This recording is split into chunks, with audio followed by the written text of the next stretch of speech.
안녕하십니까, 마루판 김서방입니다. 오늘 영상에서는 요즘 가장 많이 찾으시는 석재 패턴의 강마루, 동화자연 마루 나투스진 보드 강마루인데요. 마루의 어떤 주요 성분을 이루는 코어가 보드 물성으로 되어 있는 마루에 대해서 장점과 단점을 파헤쳐 보고요. 마루 하자라든지 우려하는 부분에 대해서 어떤 설명을 드리고, 이 제품을 구매하면서 꼭 아셔야 될 부분들을 몇 가지 설명을 해드리고자 합니다.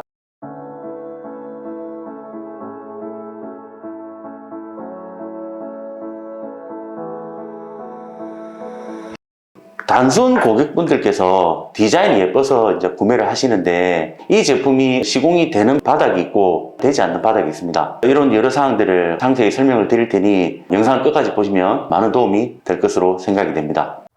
첫째는 마루를 구매하시면서 제일 우려하시는 하자 현상에 대해서 파헤쳐 보려고 합니다. 마루에서 이렇게 부풀어 오는 경우가 있는데, 실제 바닥에 마루를 시공을 하였을 때 마루가 이렇게 만나게 되는 이음매 부분이 있습니다. 이런 이음매 부분에 물이 침투하였을 때 부풀어 오르는 경우가 있습니다. 저희가 마루가 변형이 오고 부풀어 오르는 거는 쉽게 얘기하면 물이 가해져서 부풀어 오른다고 보는데요. 일반 단순물로 인해서 보드 사이 이음매 부분에 물이 침투를 해서 부풀어 오르는 경우에는 짧게는 2, 3일, 길게는 7일에서 열흘이면 다시 복원이 됩니다. 다만 단순 물이 아니라 어떤 청소용품이나 희석된 물이 이음매 부분에 침투하게 되면은 복원되는 시간이 엄청 지연이 됩니다. 그 시간을 몇 시간, 며칠이라고 단정하기는 힘들지만, 청소용품 세제는 또 보드와 어떤 화학 반응을 일으켜서 변형을 일으키는데요. 인테리어 공사가 끝나고 입주를 하기 전에 입주 청소를 합니다. 어떤 마루든 간에 청소 시에는 물기를 거의 최소화해서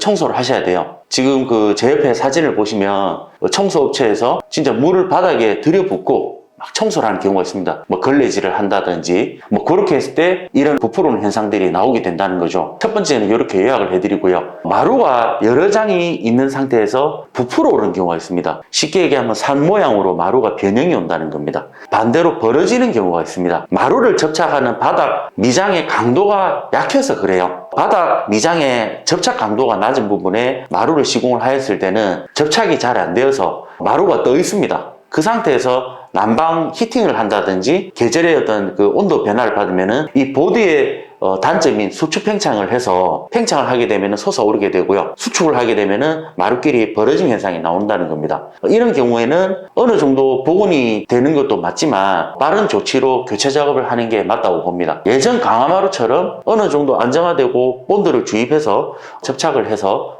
처리하는 방법도 있고요. 전체 마루가 솟아오른다든지 벌어지는 경우에는 해서는 안 될 바닥에 무리한 시공을 했다든지, 또는 시공을 매우 꼼꼼하게 하지 못해서 이런 현상이 발생한다고 봅니다.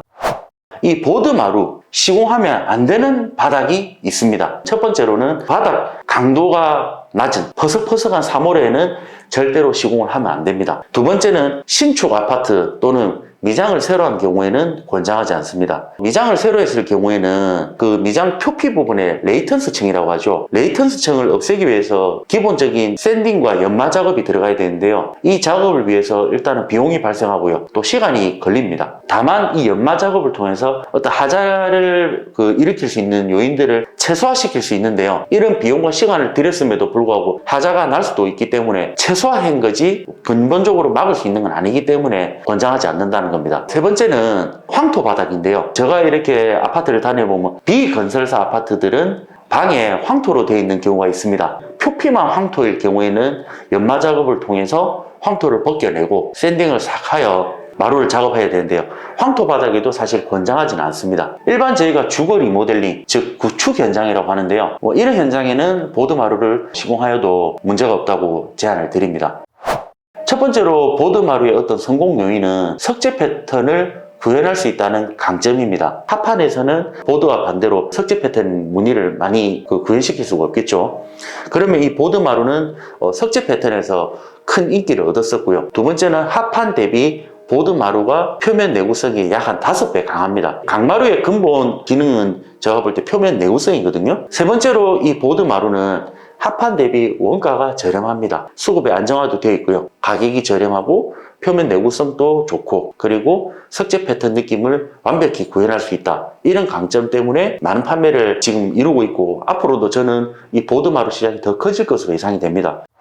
그 보드마루의 오늘 어떤 장점과 단점에 대해서 설명을 드렸고요. 제품을 구매하실 때 보면 모든 마루에 매뉴얼이 있습니다. 즉 시방서라고 하죠. 어떤 시공 지침서가 있는데요. 저희 거대마루에서는 단연간 이 보드마루를 저희가 시공 판매를 해보면서 그냥 단순하게 고객님의 요청에 의해서 시공을 잘 해드리는 게 아니라 저희 플로링 마스터들이 사전에 꼼꼼하게 점검을 해서 완벽한 시공 마감이 이루어지도록 노력을 하고 있습니다. 이상으로 오늘 그 보드마루의 내용들을 설명을 드렸고요. 오늘 제 영상이 도움이 되셨다면 구독, 좋아요, 알림 설정까지 부탁드리겠습니다. 감사합니다.